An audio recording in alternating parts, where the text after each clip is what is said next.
Hello, thank you for taking the time today to watch my presentation. My name is Maria Kloboves, and I'm an undergraduate student research assistant at Michigan State University in Dr. Adam Locke's lab. This past summer, I had the opportunity to run a research study with one of our graduate students. We were looking at how altering the ratio of palmitic and stearic acids in supplemental fatty acid blends impacted the production responses of mid-lactation dairy cows. First and foremost, we want our studies to be relevant to the dairy industry. Today, farmers are being paid based on milk components. Fat, which is one of these components, is easier to manipulate through nutrition. More milk fat and milk protein means more income for the dairy farmer. Fat supplements are included in the dairy cow diets to increase the energy density of the ration and to increase the yield of milk and milk components in hopes of increasing income. The fatty acid profile of the fat supplement may affect the response of the dairy cow. Research in our lab has focused on palmitic, stearic, and oleic acids. These are the three most common available fatty acids used in the dairy industry.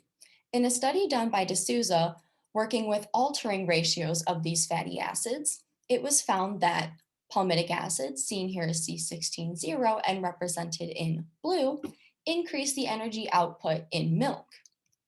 Furthermore, C18-1 or oleic acid, represented over on the right in red, increase the energy storage in body weight. This shows that different fatty acid profiles can affect different production responses.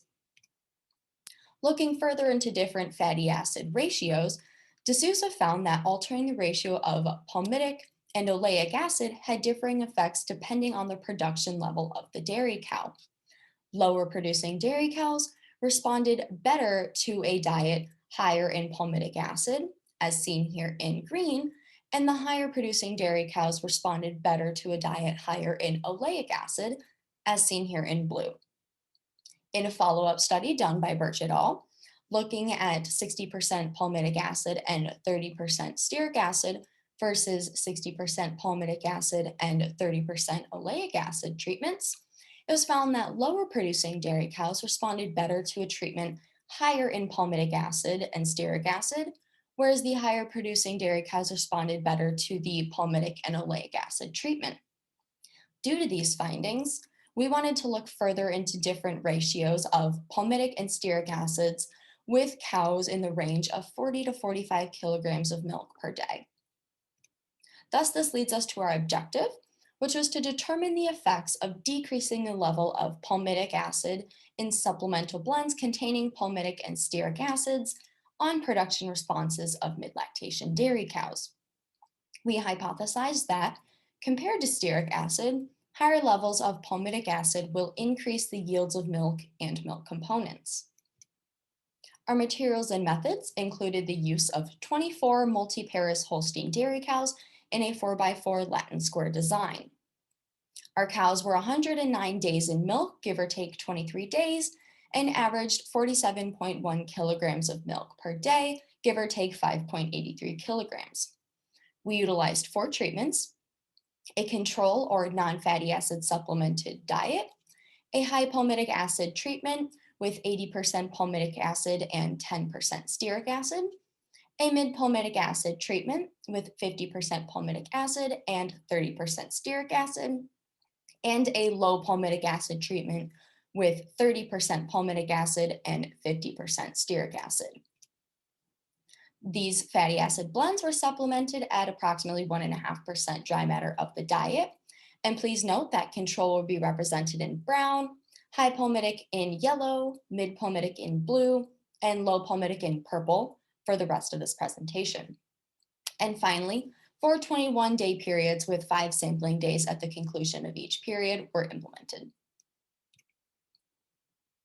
To achieve our desired ratios of palmitic, C16-0, and stearic, C18-0 acids, we utilized 3 commercially available blends and blended them together. I would like to highlight that we were able to achieve our approximate 80-10, 50-30, and 30-50 ratios. Additionally, we kept oleic acid at a constant 10% for each of the treatments. We fed a typical Midwestern diet with corn and alfalfa silages, and the soy hulls that were in the control diet were replaced by the fatty acid blends in each of the treatments. And I would like to note that we were able to achieve our approximate 1.5% dry matter. And furthermore, our treatment blends were higher in total fatty acid as a percent dry matter of the diet compared to the control. We collected our data throughout the study as well as during the sampling period. Feed intake was measured daily and refusals were taken on days 17 through 21 of the period, and blood and feces were collected every 15 hours during the sampling periods. INDF, or indigestible neutral detergent fiber, was used as a marker for total nutrient tract digestibility. Milk samples and milk yield were collected on days 17 through 21 and analyzed for components in fatty acid profile. Body weight was recorded 3 times per week through the duration of the study, and the body condition score was reported on the last day of each period by 3 trained investigators. We analyzed our data using the procoglymics feature of SAS, considering the random effects of the cow, the fixed effect of the period, fixed effect of treatment, and the interaction of the period and treatment. Main effects were deemed significant at a p-value less than or equal to 0.05, and tendencies at a p-value less than or equal to 0.10. Interactions were significant at a p-value less than or equal to 0.10, and tendencies at a p-value less than or equal to 0.15. We had 3 pre-planned contrasts: control versus fat, linearly decreasing palmitic acid, and quadratically decreasing palmitic acid. Please note that fat in all capital letters will refer to the average of all 3 fat treatments and will be used through the rest of this presentation. I'd like to now lead you to our results. First, I'd like to orient everyone to the setup of the graph. We have the treatment along the x-axis. Again, control is in brown, high palmitic is in yellow, mid palmitic is in blue, and low palmitic is in purple. Our p-values will be listed beneath the x-axis, and any bolded values are deemed significant.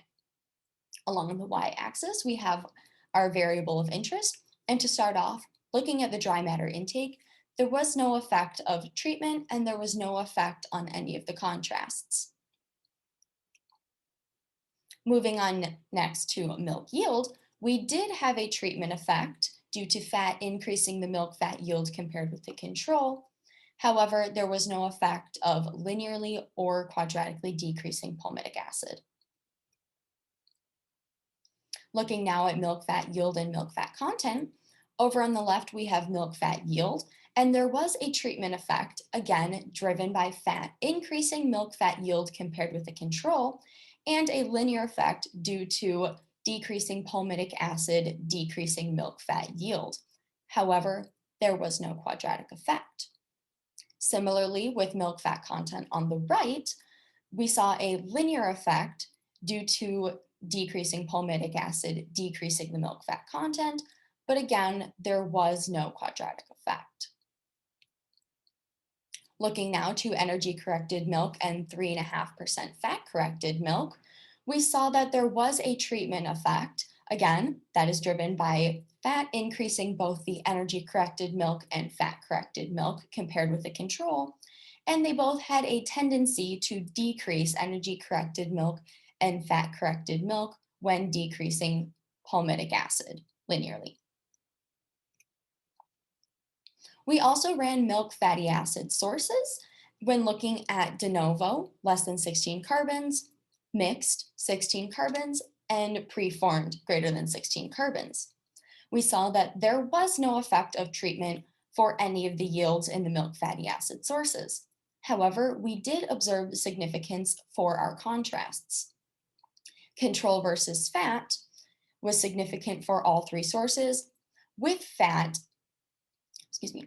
decreasing de novo milk fatty acid yield, but increasing both mixed fatty acid yield and preformed fatty acid yield compared with control. There was no linear or quadratic effect in de novo milk fatty acid yield, However, we did observe a linear effect in mixed milk fatty acid due to decreasing palmitic acid, decreasing mixed milk fatty acid yield, and a linear effect in preformed due to decreasing palmitic acid, increasing preformed milk fatty acid yield. Overall, fat increased production responses compared with a non-supplemented control. Fat increased the yields of milk, energy-corrected milk, fat-corrected milk, milk fat, and the yields of mixed fatty acids and preformed fatty acids. Fat did not affect the dry matter intake. Furthermore, decreasing the levels of palmitic acid in supplemental fatty acid blends decreased the production responses. Decreasing palmitic acid linearly decreased milk fat yield, and decreasing palmitic acid tended to linearly decrease both energy-corrected milk and fat-corrected milk yields. This study has implications for further research and application in the dairy industry, seeing as the fatty acid profile of the fat supplement matters, as production responses can vary. Our study shows that higher levels of palmitic acid increases production responses in cows averaging 45 kilograms of milk per day. This is important for nutritionists and dairy producers to consider when adding fat supplements to the ration, because the increase in milk components observed in this study could mean an increase in income for the dairy producers. Again, as seen in the background information, the level of production of the dairy cow is also an important factor to consider. I'd like to thank Dr. Locke and the Locke Lab Group, as well as the MSU Dairy Farm staff for their contributions to this project. Thank you for watching my presentation, and if you have any questions, please feel free to reach out to me via email or ask me questions on Monday, April 19th.